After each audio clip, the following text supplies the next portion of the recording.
Olivia, Stéphanie, et qui êtes-vous? Eh bien, moi, je m'appelle Olivia Bordarier, je suis coach professionnelle en entreprise, mais également formatrice.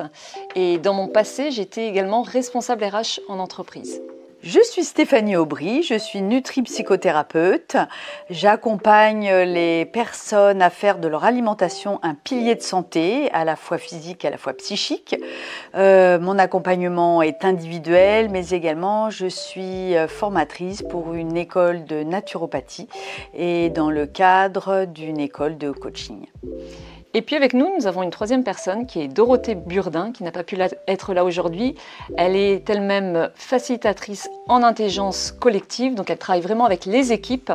Et elle est dans le projet dont on va vous parler parce qu'elle a été elle-même témoin du burn-out.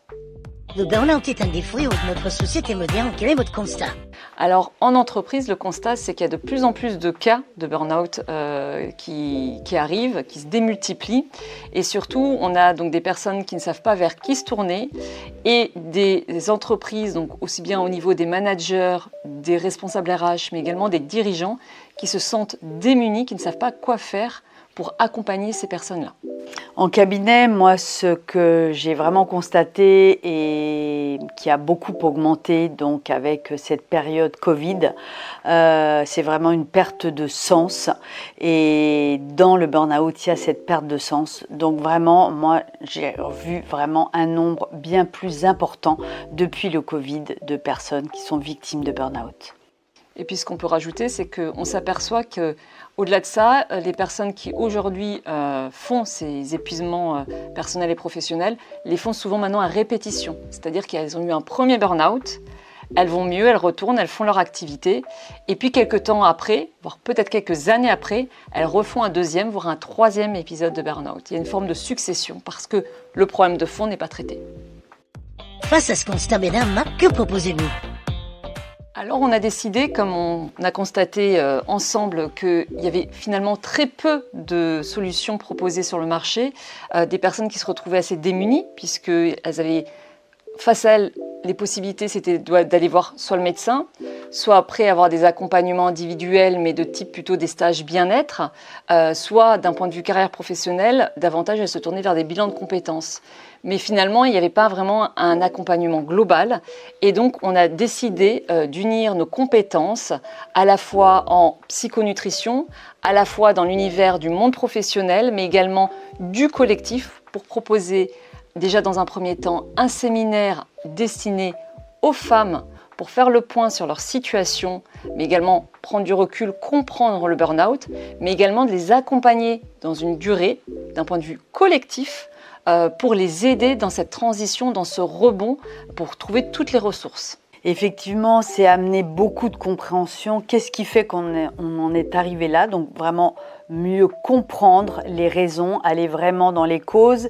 Et notre programme permet d'amener vraiment dans les causes des causes, mais également d'aller avec des outils très pratico-pratiques pour repartir avec des outils. Et nous, vraiment, notre objectif aussi, c'est vraiment de sortir de là avec de la compréhension, mais avec des outils pour pouvoir continuer en plus de nos 6 mois d'accompagnement derrière le séminaire. Ce qu'il faut se dire également, c'est que le burn-out est un processus où on est beaucoup dans le mental. Et notre idée, c'est vraiment de permettre aux personnes de se reconnecter à leur physique, à leurs sensations physiques pour se remettre en mouvement. Et du coup, c'est comme ça qu'elles vont pouvoir sortir de ce processus-là. Parce qu'effectivement, dans le burn-out, ce n'est pas uniquement mental, c'est justement le corps qui va lâcher parce que le mental est dominant et est en surchauffe. Donc ce qui est très important, c'est de comprendre l'importance de se relier de nouveau à son corps et de nouveau à retrouver l'énergie dans son corps. Et ce qu'on peut aussi également compléter, c'est que souvent les personnes qui sont dans ces situations d'épuisement, on va les reconnaître comment? Parce que ce sont des personnes qui vont avoir des difficultés de sommeil, ça c'est un premier indice, mais également qui vont avoir des troubles physiques, des petites pathologies, des torticolis, des troubles digestifs, etc. Mais également des personnes qui veulent tenir absolument, donc qui vont dire des mots du type c'est bon, je gère, je vais y arriver, c'est qu'une période à passer, ça va aller. Et c'est souvent ces personnes qui tiennent parce qu'elles sont très perfectionnistes, engagées dans leur activité. C'est à ce moment-là qu'au bout d'un certain temps, comme le mental ne peut pas lâcher, c'est le corps qui lâche. Effectivement, c'est un effondrement du métabolisme.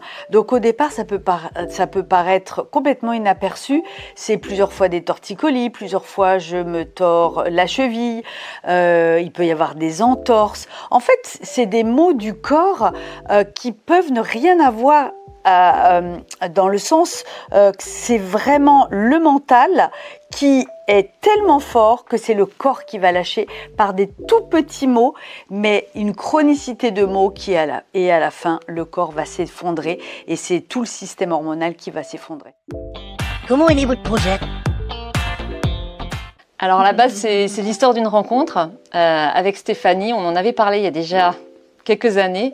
On faisait toutes les deux ce constat du nombre exponentiel de personnes en souffrance dans le cadre personnel et professionnel.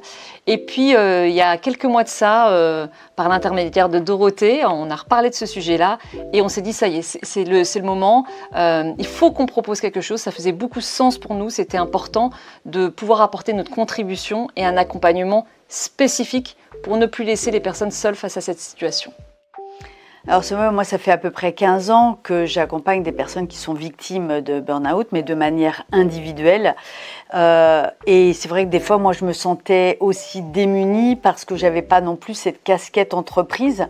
Et donc, avec Olivia, qui a cette approche entreprise, en fait, nos deux univers se sont reliés, mais comme naturellement. Et donc, c'est vraiment et à la fois de l'accompagnement individuel et à la fois avec cette notion coaching entreprise, avec la relation, avec ce qui peut se passer en entreprise. Et le collectif avec Dorothée qui travaille vraiment la notion du groupe comme rempart, comme soutien dans ces étapes-là de vie. Et dans cette notion de groupe, dans ce séminaire, ce qu'on a tenu aussi, ce qui était important pour nous, c'est vraiment comme un jeu de miroir, parce que souvent, moi, je vois que les personnes sont souvent isolées, se sentent très isolées, se sentent incomprises. Et là, ça permet, par ce jeu de miroir, de rencontrer des pairs, victimes également de burn-out, ou vraiment dans une phase d'épuisement. Et c'est important de savoir qu'il y a d'autres personnes qui ont pu vivre et qui vivent aussi des choses similaires. Donc c'était pour ça aussi, ce séminaire avait vraiment cet objet-là, aussi que les personnes puissent se rencontrer. Et les hommes dans tout ça? On les oublie pas. On a voulu faire d'abord un premier séminaire pour les femmes, parce qu'on voulait créer une forme d'intimité et des problématiques communes, mais on sait également que les hommes sont touchés par le burn-out. D'après les statistiques, il y aurait plus de femmes que d'hommes, mais l'hypothèse qu'on en fait, c'est que les hommes en parlent moins. Et par contre, à l'inverse, comme ils en parlent moins, on peut faire aussi le constat que certains vont aller dans des actes un peu plus loin par rapport à ces difficultés qu'ils rencontrent et passer à l'acte. Oui, c'est exactement ça. C'est pas qu'il n'y a pas de moins de burn-out chez les hommes, c'est que je pense que statistiquement, les hommes en parlent moins. Donc ça change tout. Et on ne les oublie pas, puisque on est déjà en train de travailler pour 2025 pour un séminaire, cette fois-ci mixte, pour que les hommes également puissent être accompagnés dans le cadre de notre programme d'accompagnement. Mesdames, si on est intéressé, comment on vous trouve? Eh bien, déjà sur notre site internet où il y a notre offre qui s'appelle Bye Bye Burnout, que vous retrouvez en dessous, mais également sur nos réseaux personnels, sociaux. Personnellement, moi je suis sur LinkedIn. Moi je suis plus sur Instagram, vous allez tout retrouver. Et vous aurez toutes les informations nous concernant et concernant le programme qu'on propose. Merci.